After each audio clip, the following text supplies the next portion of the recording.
Hi, James. My name's Who's Basel? That's me. It's you. All right. Woo, okay. Mr. James Hetfield. Yeah, how are you? Big Papa Het. Yeah. Okay, well, not as fancy as those guys. So it's a little small camera here, and okay. So we're gonna sit down and talk to you for 10 minutes. Do it. Yeah. Basel, you have 10 minutes. 10 minutes. And then you have to go and get the other You can guys. time me at 10 minutes, and I'll just get up.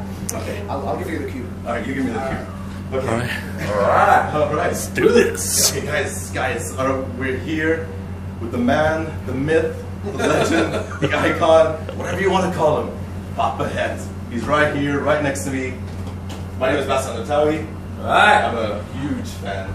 Last year I had this, when you guys came here, I had this huge campaign of Basel should meet Metallica. And the whole Twitter world and Instagram and everything, just everybody started supporting me until these guys, gave me a pass to meet you guys last year. And here I am this year, doing this for the fans and for everyone.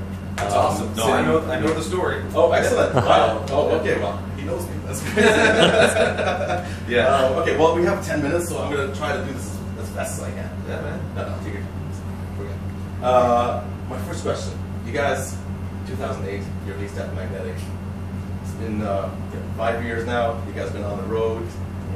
You've done a lot of stuff since then, but the fans want to know, what's up with the album, man? When's it going to come out? Right. Well, it's going to come out when it's done, when it's good, or not when it's good, when it's great. All right. You know? I hope Metallica fans know by now we don't rush through albums. Yeah. No, Take our time and craft them well, and we want to make it as good as possible. So that's usually how it goes. You know, you don't get one every, maybe every 5 years you get an album. Yeah. So we're going on our 6th though. That's yeah. Well, Metallica fans are patient. And we appreciate that. Have you started writing anything or? Yeah, we have. Yeah. We've been back at home between shows. You know, we did some stuff in Australia, and then obviously we have stuff here in Abu Dhabi, and then South Africa. A few things around the world this year. The Orion Festival. So between that, we're writing the record. Excellent. It's coming together. We have a lot of material, so that's probably one of the problems and blessings, Yeah. curses and blessings of having too much material to go through. Excellent.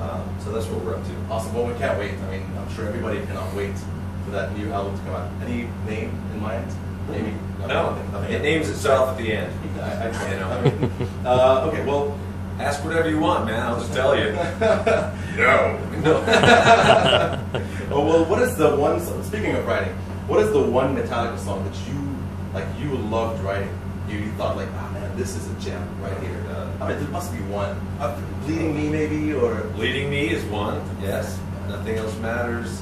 I would say All the Unforgivens for me. Fixer. I think there was a lot of.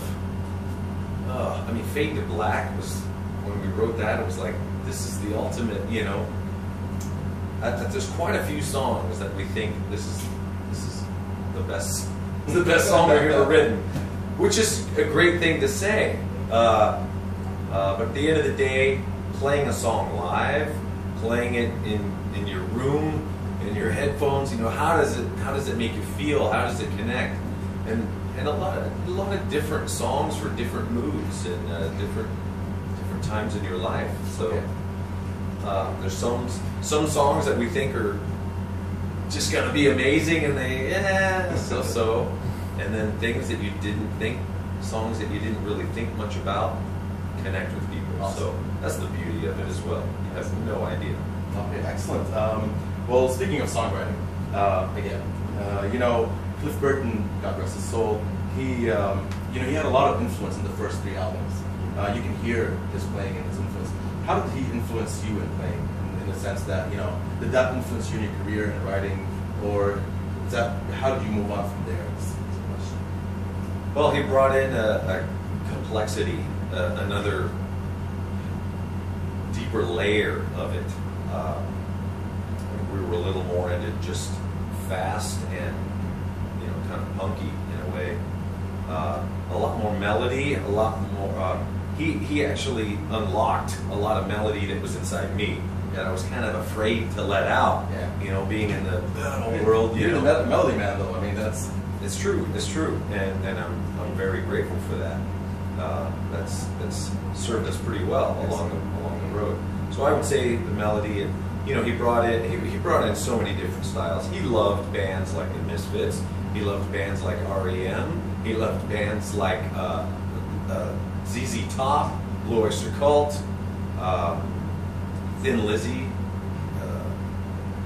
and you know, Leonard Skinner. So a lot of different stuff, and he wasn't afraid to show it either. Excellent. Well, it showed in music even after his passing. I mean, you hear the melody as well, so that's pretty brilliant. Do you ever look back at the '80s and just look at the DVDs like Live Shit or any of that stuff? You know, you look at, man, ooh, look at that guy. You know, like that. When you look at that, what goes through your mind when you look at, you know, the '80s and how you were back then and how you become over all these years, and you know, like, I guess it's the thought process of James Hetfield. Like, what does he think about it? Well, first of all, I miss it, and second of all, I wish I could remember it. Or why did it go by so fast? You know, we're you know, as we are today, we're just living and we're going. We keep moving, and you don't really sit and think of what it was like or how it was.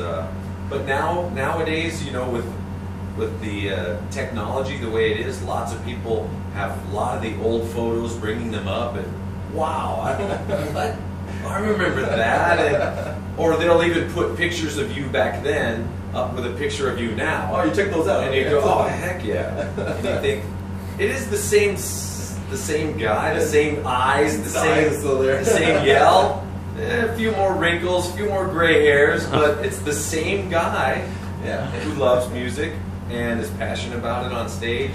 So it makes me feel pretty good. Yeah, good. Well, I mean, you know, you're still the same guy. Everybody can see it in the eyes. So look, even actually when I sit with you in person, I can see, you know, you more. You know what I mean? Like I can just, it's James Hetfield, man. It's crazy, you know. All right. Well, anyway. Well, okay. What's here's a question for you.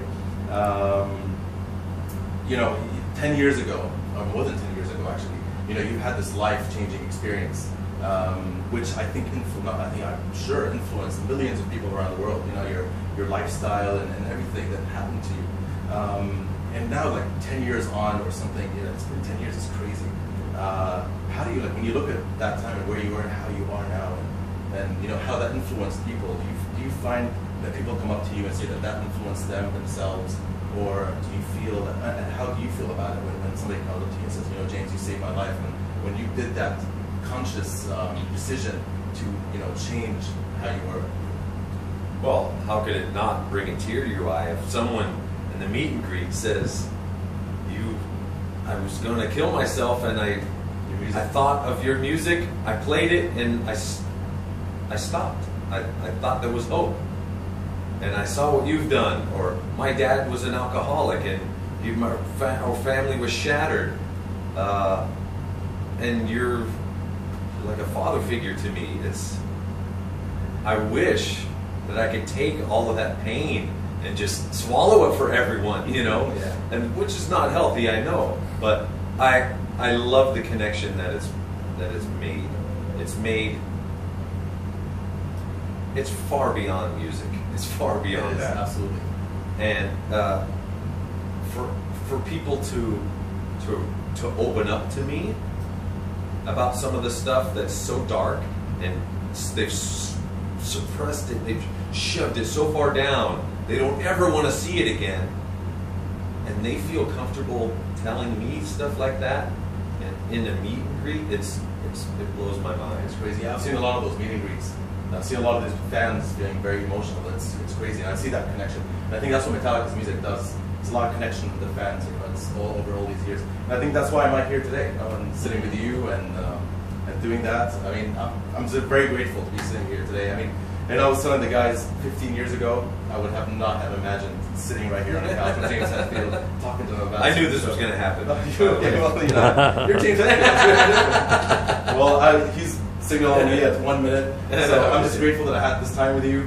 I hope you guys kick ass tonight. No doubt about it. I mean, you guys are gonna do it. There's no. We do our best every night, my friend. We're gonna be out there. We're gonna be singing out there for you guys. We're gonna be cheering. Welcome to the Arab world. Welcome to the Middle East. It's awesome to have you guys back. It's seriously an honor. So great. Well, thank you, man. Thank you.